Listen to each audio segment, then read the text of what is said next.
नमस्कार, candid conversations में आपका स्वागत है। आज मंगलवार है और प्रोफेसर दुबे हमारे साथ हैं। सर, एक जो पिछले हफ्ते दुखदाई घटना हुई पहलगाम में, उस पे सर बाकी बातें तो बेमानी हैं कि अब उसमें मीटिंग्स हो रही हैं, तैयारियां चल रही हैं। दो बातें फैक्ट हैं, वहां सुरक्षा में चूक हुई है, इसमें कोई मना नहीं, सरकार ने इसको माना भी है कि हमसे सुरक्षा में चूक हुई है, उस पर सवाल है।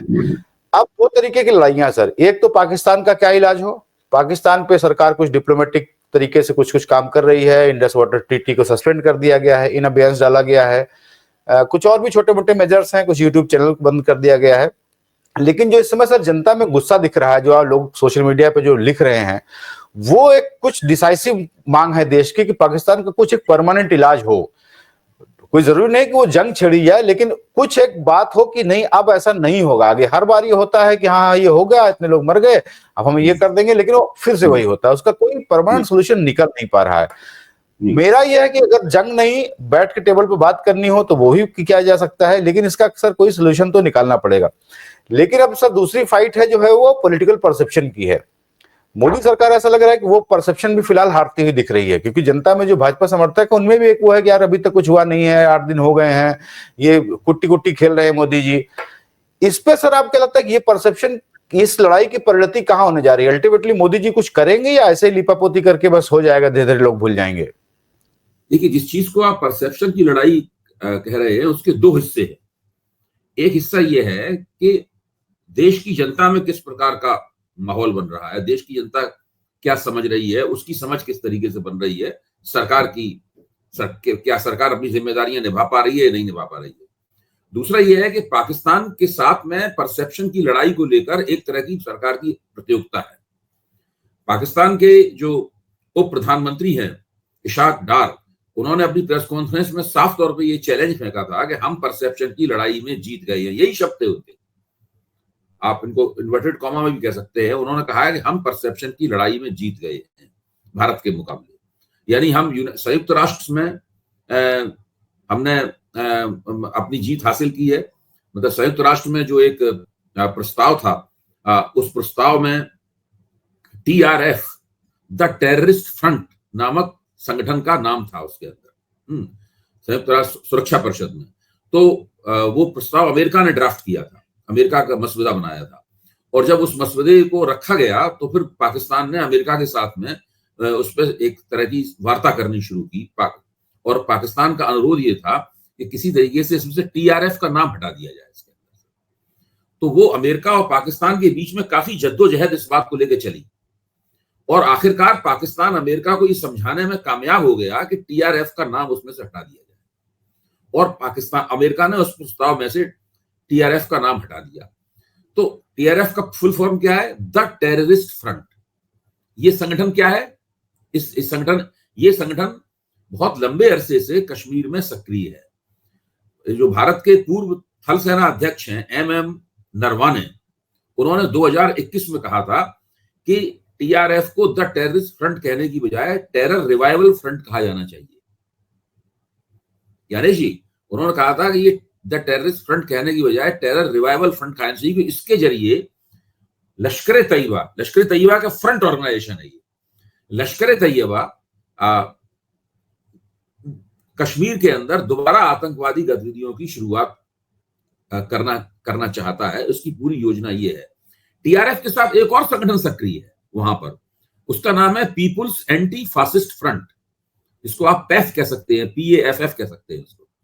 इसका काम यह है संगठन का कि ये ऑनलाइन ट्रेनिंग देता है उन लोगों को जो उसके कतारों में भर्ती होना चाहते हैं। ऑनलाइन उपदेश देता है, ट्रेनिंग देता है, ये इसका काम है। तो ये दोनों संगठन जो लश्कर तैयबा ने आगे बढ़ाए हैं, एक तरह से उसकी शाखाओं की तरह काम कर रहे हैं, ये कश्मीर में लगातार सक्रिय हैं। और इनकी अब इसमें पाकिस्तान ने एक और दांव खेला है। शुरू में तो TRF ने ये दावा किया था कि हमने ही किया है पहलगाम का हत्याकांड। फिर पाकिस्तान को लगा कि शायद गड़बड़ हो गई, तो TRF की तरफ से एक बयान जारी करवाया गया। वो बयान ये जारी करवाया गया कि ये हमने इसको स्वीकार नहीं किया है, इस घटना की जिम्मेदारी हमने स्वीकार नहीं की है। वो कुछ इंटरनेट संबंधी गूफअप हो गया था, इसकी वजह से वो बात आ गई। दरअसल हमने वो बयान नहीं दिया है।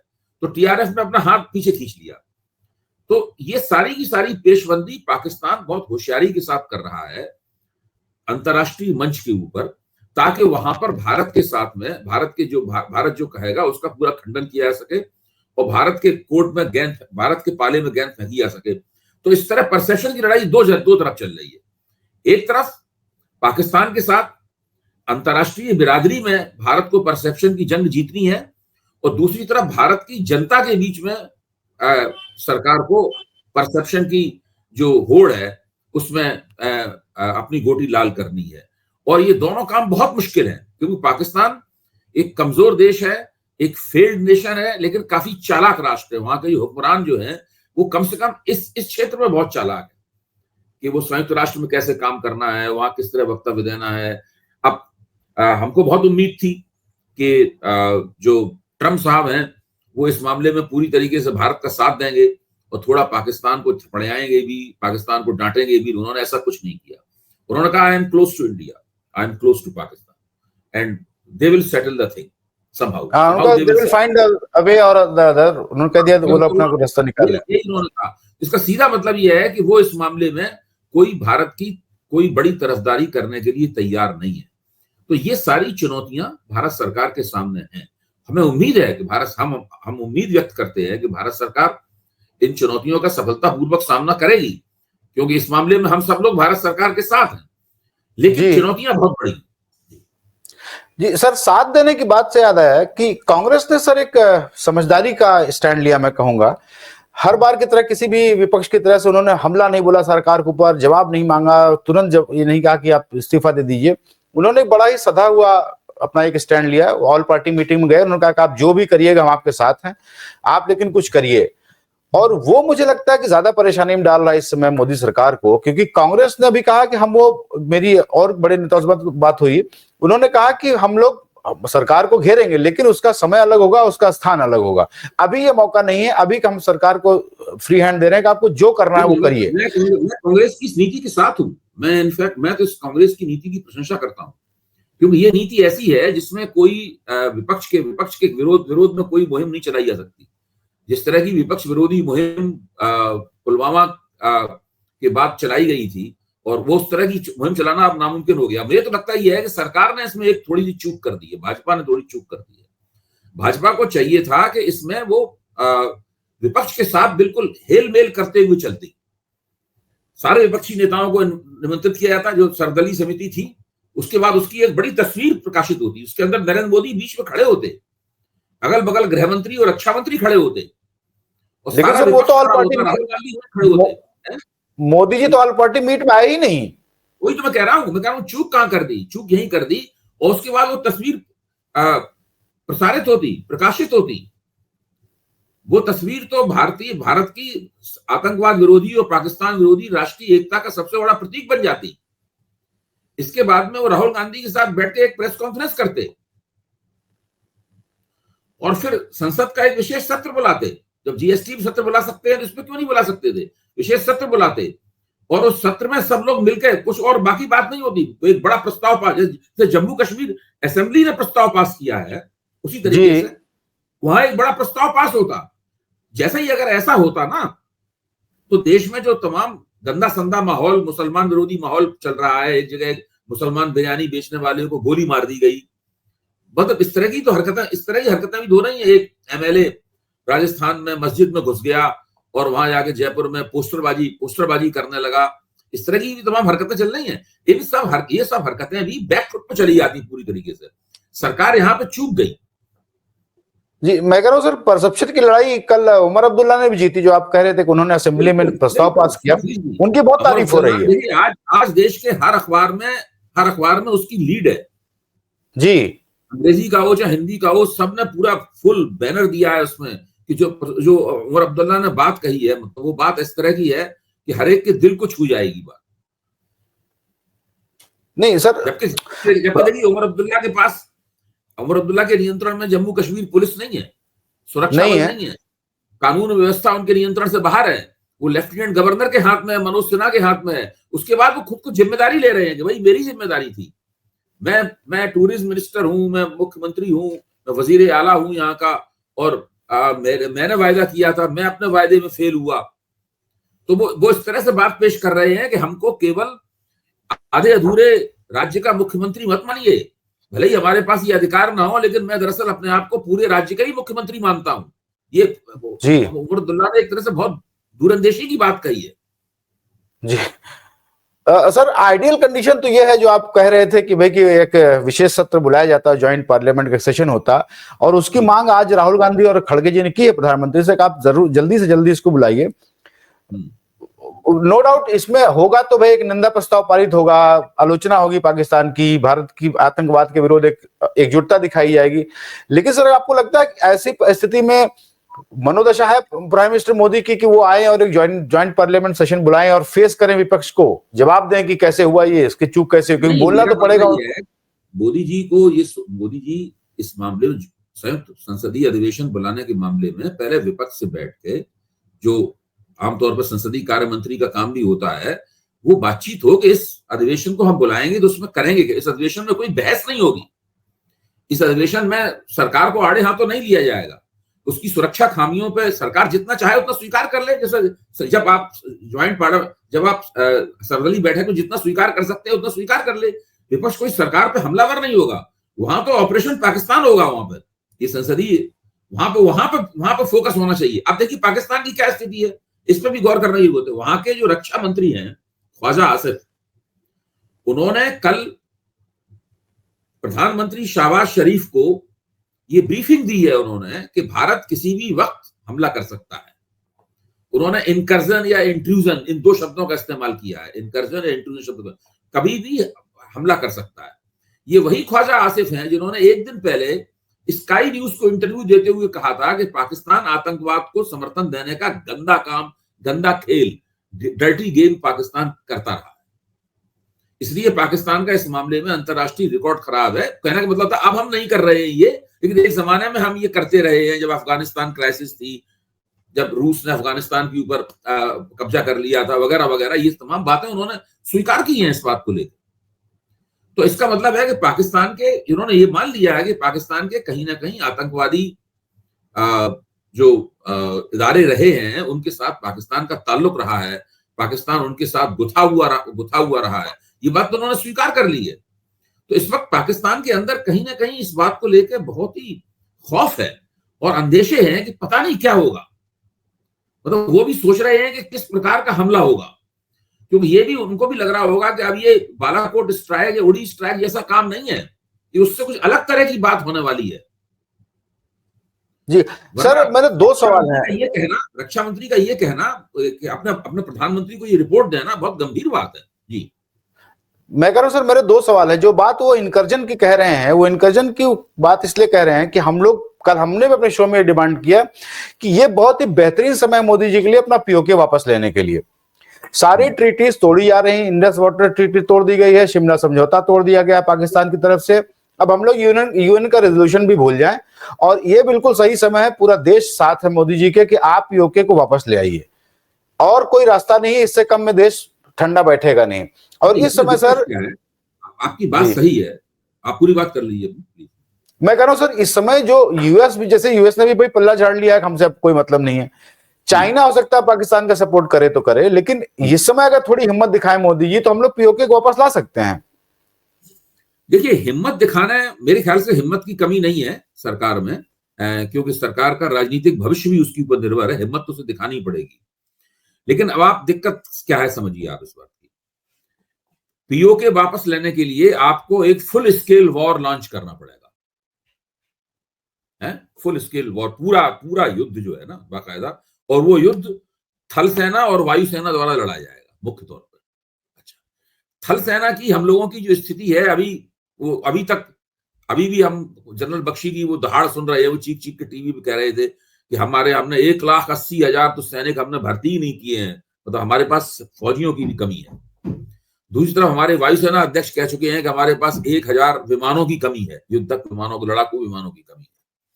तो मुझे लगता यह है कि भारतीय सेनाएं हालांकि पाकिस्तान से मजबूत हैं और पाकिस्तान को कभी भी सबक सिखा सकती हैं, मुझे पक्का यकीन है इस बात का, लेकिन फुल स्केल वॉर के लिए हम लोग तैयार हैं या नहीं है, इसमें जरूर मुझे मेरे मन में एक शंका है। और ये जो सुरक्षा विशेषज्ञ हैं वो भी इस बात को संदेह की दृष्टि से देख रहे हैं।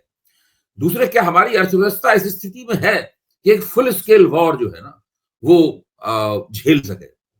ये बात सही है कि पाकिस्तान पूरी तरीके से तबाह बर्बाद हो जाएगा इस फुल स्केल, पाकिस्तान की अर्थव्यवस्था वैसे ही खस्ता हालत में है और बिल्कुल तबाह बर्बाद हो जाएगा। भारत की अर्थव्यवस्था तबाह बर्बाद नहीं होगी, लेकिन हम लोग कम से कम 15 से 20 साल तक जीडीपी की दौड़ में पिछड़ जाएंगे।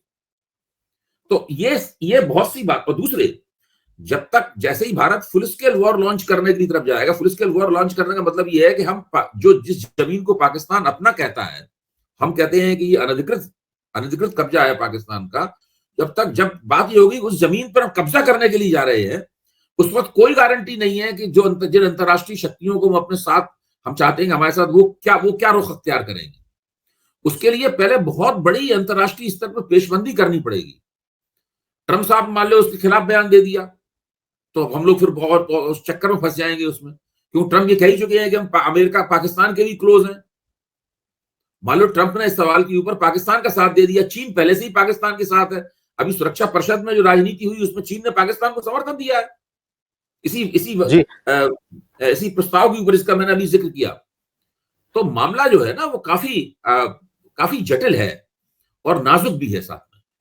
मेरा सर ये कहना है कि पाकिस्तान की चीन से मतलब पाकिस्तान की सेना से लड़ने के लिए तो हमारी सेना की आधी ताकत भी काफी है, उससे लड़ने चिंता है चीन की। अगर इधर पाकिस्तान से वॉर होती है और चीन अपना इधर फ्रंट खोल दे लद्दाख में या अरुणाचल में, तो शायद दिक्कत हो सकती है उस समय। और अपेरेंटली मोदी जी की डिप्लोमेसी इस समय ऐसी नहीं कि चीन को भी हैंडल कर पाए कि आप शांत बैठिए, हम जरा पहले पाकिस्तान को ठीक करना चाहते हैं। मोदी जी की डिप्लोमेसी के सर जरा बताइए। अगर भारतीय सेनाएं मार्च कराएंगी पीओके की तरफ, अगर पाक अधिकृत कश्मीर की तरफ भारतीय सेनाएं मार्च करेगी, तो इस बात को ना अमेरिका पसंद करेगा और ना चीन पसंद करेगा, कोई भी इस बात को पसंद नहीं करेगा। क्योंकि उसका मतलब ये होगा कि दक्षिण एशिया में भारत फिर एक बहुत बड़ी ताकत के तौर पर भारत अपने आप को पेश करेगा। और ये जो बड़ी ताकतें हैं, खासतौर से चीन, अमेरिका और रूस, ये तीनों, ठीक है वो भारत की मदद चाहती हैं तमाम कामों के बारे में, लेकिन वो ये नहीं चाहती कि दक्षिण एशिया में जो पंच फैसले की जो ताकत है वो भारत के पास आ जाए। तो ये मौका है, लेकिन इस मौके के फायदे नुकसान क्या हैं, दूरगामी और अल्पकालीन फायदे नुकसान क्या हैं, इन सब के ऊपर बहुत सावधानी पूर्वक विचार करना होगा। दूसरे, हमें यह भी ध्यान रखना चाहिए कि चीन, पाक ऑक्युपाइड कश्मीर का एक हिस्सा पाकिस्तान ने चीन को दे दिया है। जैसे मकान का एक हिस्सा किराए बढ़ा देते हैं ना, वो चीन को दे दिया है। वहां चीन ने बेल्ट एंड रोड अपना इंफ्रास्ट्रक्चर भी बनाना शुरू कर दिया है। अगर भारतीय सेनाएं जाएंगी तो वो, या तो ऐसा तो हो नहीं सकता कि पाक ऑक्युपाइड कश्मीर को छीनेंगी तो वो हिस्सा छोड़ देंगी, क्योंकि वो तो पाक ऑक्युपाइड कश्मीर का हिस्सा है, अक्साई चीन वाला। उस स्थिति में चीन के साथ भी कॉन्फ्लिक्ट के अंदेशे हैं। तो ये कोई मतलब इतना। और दूसरे, जैसा कि एक सुरक्षा विशेषज्ञ ने बड़े अच्छे तरीके से कहा है कि जो पाक अधिकृत कश्मीर का समाज है और वहां की जो अर्थव्यवस्था है वो काफी बुरी हालत में है, वहां कोई किसी तरह का विकास वगैरह नहीं हुआ है। भारत अगर मान लो जीत के, बहुत भारतीयों ने कुर्बानी दी, बहुत पैसा खर्च हुआ, इस सब करके जीत के और अपने तरफ मिला भी लिया भारत ने, तो फिर भारत को बहुत बड़े पैमाने पर यहाँ रुपया पंप करके वहां पर धन निवेश करके बहुत बड़े पैमाने पर विकास करना होगा। तो इन तमाम बातों को देखना होगा, आगे पीछे बहुत सोचना होगा इन बातों को। नहीं सर, तो अब मोदी के पास विकल्प क्या बचते हैं? क्योंकि अगर आप वॉर नहीं छेड़ सकते हैं और आप ये सर्जिकल स्ट्राइक से कुछ होता नहीं है, पता चल गया है, तो मोदी जी करेंगे क्या? आखिर में क्या विकल्प है उनके पास? यही तो दुविधा है उनकी सबसे बड़ी। चुपचाप बैठे हुए हैं, जो पाकिस्तान गरिया रहा है लेकिन जवाब नहीं दे रहे हैं, ये चुपचाप बैठे हुए हैं, उसके पीछे यही है, उनके अंदर बहुत बड़ी दुविधा है। देखिए, और आज की तारीख, या तो आप पाक अधिकृत कश्मीर को वापस लेने की मुहिम चलाएं, की फौजी मुहिम चलाएं, तब तो आपने उसको ले भी लिया, मान लो एक हिस्सा भी उसका ले लिया, पूरा नहीं ले लिया, एक हिस्सा भी ले लिया, तो फिर इतने ज्यादा ब्राउनी पॉइंट्स मिल जाएंगे आपको, जनता में आपकी बहुत बल्ले बल्ले होगी और वो बल्ले बल्ले कई साल तक आपकी कायम रहेगी जी, और आपको उसका राजनीतिक लाभ भी बहुत ज्यादा मिलेगा, थोड़ा बहुत नहीं मिलेगा। लेकिन अगर आपने कोई छोटा मोटा किस्म का कोई सांकेतिक काम किया, जो ये तथाकथित सर्जिकल स्ट्राइक्स करती हैं, तो आपको अब वो राजनीतिक लाभ नहीं मिलने वाला। और उस चक्कर में पाकिस्तान आपका मजाक भी उड़ाएगा और फिर उसकी तरफ से पता नहीं क्या किया जाए। पिछली बार तो उड़ी की स्ट्राइक और बालाकोट स्ट्राइक पे तो पाकिस्तान की तरफ से कुछ कदम उठाया नहीं गया था, इसलिए उसका एस्केलेशन नहीं हुआ, वो मामला भड़का नहीं, काबू से बाहर नहीं गया। अच्छा, फिर ये एक उदाहरण हम लोगों को पता ही है कि जब रूस ने यूक्रेन के ऊपर आक्रमण किया तो ऐसा लगता था कि 2-3 दिन में ही, हम ही लोग सब कह रहे थे कि 3 दिन में यूक्रेन जीत लिया जाएगा, लेकिन वो यूक्रेन तो नहीं जीता गया। उसका कुछ हिस्सा जरूर रूस ने खींच लिया है अपनी तरफ, लेकिन लड़ाई तो अभी भी वहां जारी है। तो कोई भी युद्ध जब शुरू होता है तो पता नहीं कि आपको कब कहां पे खत्म होगा। तो अब ये सब देखने की वाली बात है। जी सर, एक आखिरी सवाल है। ऐसा लगता है कि चाहे वो मोदी जी का ये परसेप्शन की लड़ाई जीतने का तरीका हो, भाई विपक्ष तो अभी उस ढंग से सवाल नहीं कर रहा है, लेकिन कुछ लोग हैं जो सवाल उठा रहे हैं। वो अमित शाह की क्षमता पर सवाल उठा रहे हैं, सरकार की नीतियों पर सवाल उठा रहे हैं। उसमें कुछ स्वतंत्र यूट्यूब चैनल है, कुछ स्वतंत्र यूट्यूब पत्रकार हैं, कुछ इन्फ्लुएंसर्स हैं। अब सरकार ऐसा लग रहा है कि उनके पीछे पड़ गई है।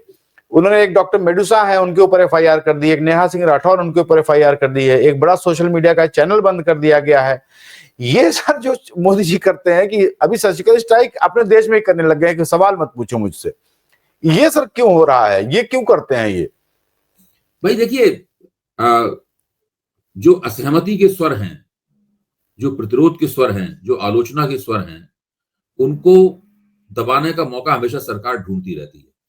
आप जिस चैनल का जिक्र कर रहे हैं वो चैनल लंबे अरसे से असहमति के स्वर बुलंद कर रहा था, और उसकी जो उसका आकार बढ़ा था, उसकी जो लोकप्रियता बढ़ी थी, उसके पीछे एक बहुत बड़ा कारण ये भी था। तो बहुत रोज सरकार तो नाराज थी उस चैनल से।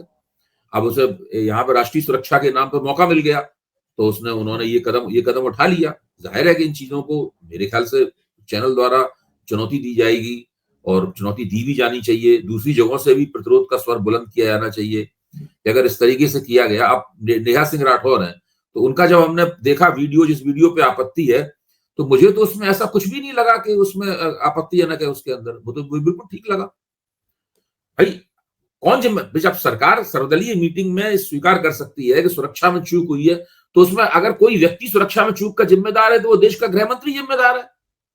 हम लोग जानते हैं कि अप्रैल के पहले पखवाड़े में अमित शाह वहां गए थे और उन्होंने वहां पर सुरक्षा मीटिंग की थी, और उमर अब्दुल्ला को उस मीटिंग से में शामिल नहीं होने दिया गया था। उससे उमर अब्दुल्ला से थैंक यू वेरी मच कह के, बाकी विकास संबंधी बातें करके उनको वापस भेज दिया गया था उस मीटिंग से। तो अमित शाह जिम्मेदार नहीं तो कौन जिम्मेदार है? हम और आप थोड़े जिम्मेदार हैं उसके। भाई देखिए, कश्मीर में जो हुआ उसके 3 लोग मुख्य तौर पर जिम्मेदार हैं, प्रधानमंत्री, गृह मंत्री और वहां के उपराज्यपाल। भाई इन 3 लोगों को तो जिम्मेदारी लेनी पड़ेगी। केवल मान लो आप खूब कह रहे हैं, छत पे खड़े होकर हम बड़ा भयानक बदला लेंगे, अब ये करेंगे वो करेंगे, बड़ी अच्छी बात है, मैं सहमत हूं इस बात से, आपको कहना भी चाहिए। लेकिन आप बहुत कम कह रहे हैं और कैप्टिव ऑडियंस के सामने ये कह रहे हैं, मन की बात में कह रहे हैं, बसों भर के लाए गए रैली के लोगों के सामने ये बात कह रहे हैं। आपको देश को किसी और तरीके से संबोधित करना चाहिए। आपको विपक्ष के साथ खड़े होकर देश को संबोधित करना चाहिए, तब आपकी बात ज्यादा जमेगी और तब ये लगेगा कि आप वास्तव में देश का नेतृत्व कर रहे हैं। दरअसल जिम्मेदारी इन 3 लोगों की है, और ये लोग चाहते हैं किसी और के दरवाजे ठीकरा फोड़ दिया जाए, और वो दरवाजा है ही नहीं। विपक्ष ने उनको मौका दिया नहीं ऐसा। अगर विपक्ष कुछ आलोचना वगैरह करता है तो मौका मिल जाता है, विपक्ष ने वो मौका इन्हें दिया नहीं। इस मामले में विपक्ष ने थोड़ी बाजी मार ली। जी, तो लेकिन मैं फिर कहूंगा सर, भले ही ये परसेप्शन की लड़ाई चल रही हो, लेकिन अल्टीमेटली जो जनमानस है वो जवाब चाहेगा मोदी जी से। अगर वो कुछ कॉन्क्रीट नहीं करते पाकिस्तान का, तो जवाब तो मांगेगा ही, और ये जवाब लेकर रहेगी जनता, इसका मेरा पूरा विश्वास है। जनता जवाब तो वोट के रूप में देती है। जनता जवाब जो है वोट के रूप में देती है, और जनता कैसे जवाब देगी भाई? जी, अब जनता तो वोट में जवाब देगी। जी, तो आज के लिए सर इतना ही, और आपका सर बहुत धन्यवाद ज्वाइन करने के लिए। दर्शकों का भी बहुत बहुत धन्यवाद। हमें देखना होगा, अभी 1-2 दिन वेट करना होगा। सरकार कुछ न कुछ, हमें भरोसा है मोदी जी पे, कुछ न कुछ कड़ा निर्णय वो जरूर लेंगे, और विशेष सत्र में देखते हैं अगर बुलाया जाता है तो उसमें क्या बात होती है, उस पर हम लोग फिर से चर्चा करेंगे। तब तक के लिए नमस्कार, थैंक यू।